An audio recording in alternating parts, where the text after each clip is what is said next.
পটাশিয়ামে ভরপুর ও রোগ প্রতিরোধ ক্ষমতা বৃদ্ধিকারী বেল শরীরের জন্য ভীষণই উপকারী। নমস্কার বন্ধুরা, বাচ্চাদের খাবার রেসিপির আরও একটি নতুন পর্বে সবাইকে স্বাগতম জানিয়ে আজ আপনাদের সাথে শেয়ার করব বেলের শরবত। আর দুধ দিয়ে তৈরি বেলের এই শরবত যেমন পুষ্টিতে ভরপুর তেমন বাচ্চাদের শরীরের জন্য ভীষণ উপকারী।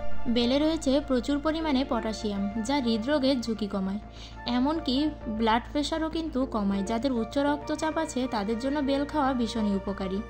রক্ত পরিষ্কার করে, এটি কিন্তু হজমে সহায়তা করে, আবার কোষ্ঠকাঠিন্যও দূর করে। অনেক বাচ্চাদের কিন্তু এই কোষ্ঠকাঠিন্যের সমস্যা আছে, তাদের জন্য বেল ভীষণই উপকারী। এছাড়াও বেল খেলে রোগ প্রতিরোধ ক্ষমতা বাড়ে।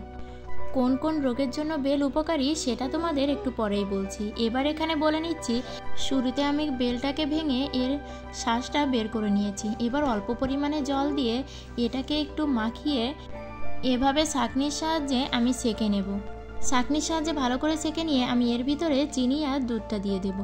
আর যেহেতু বাচ্চাদের খাবার তাই কিন্তু আমি এখানে সেঁকে নিয়েছি, কারণ এই বেলের আঁশটা বাচ্চাদের গালে পড়লে তারা নাও খেতে চাইতে পারে। এবার আমি এই সবগুলো উপকরণ চামচের সাহায্যে ভালো করে গুলিয়ে নেব। আর এখানেই আমার প্রিয় বন্ধুদের বলতে চাই, আমার ভিডিওগুলো ভালো লাগলে অবশ্যই লাইক করে কমেন্টে আপনাদের ব্যক্তিগত মতামত জানাবেন। আর আমার চ্যানেলটি সাবস্ক্রাইব করে পাশের ঘন্টাটি বাজিয়ে অল অপশানে সেট দিয়ে রাখবেন।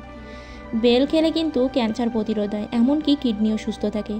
এছাড়াও আমাদের শরীরের ইমিউন সিস্টেম ভালো রাখে, এমনকি ত্বকের জন্য বেল ভীষণ উপকারী। এটি গ্যাস্ট্রিক ও আলসার প্রতিরোধ করে। সব দিক দিয়ে বেল একটা স্বাস্থ্যের জন্য ভীষণই উপকারী ফল।